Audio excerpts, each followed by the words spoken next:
Ada momen ketika sebuah wacana kecil mulai memperlihatkan niat besar. Sertifikasi influencer mungkin terdengar administratif, tapi di balik itu ada pertanyaan yang jauh lebih dalam. Siapa yang berhak mengatur suara?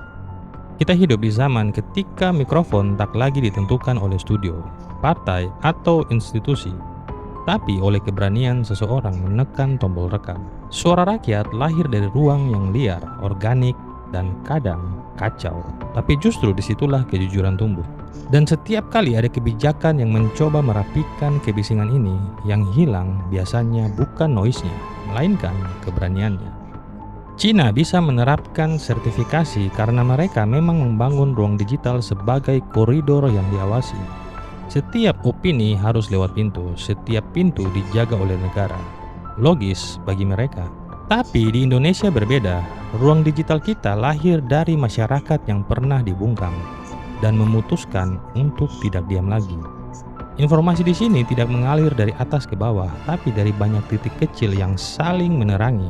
Karena itu, ketika sebuah sistem mencoba meniru model kontrol, kita perlu pertanyakan, apakah ini benar untuk kualitas atau untuk ketertiban narasi?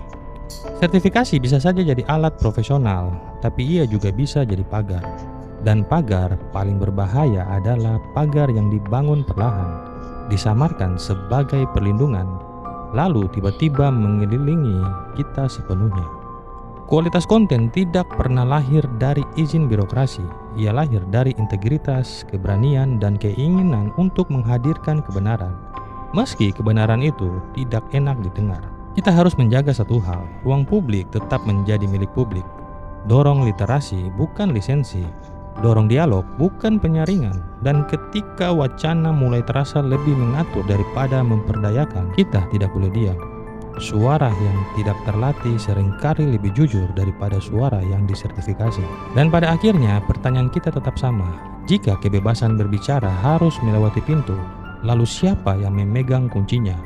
Dan jika kunci itu ada berada di satu tangan, kita tidak sedang menjaga kualitas. Kita sedang membatasi keberanian.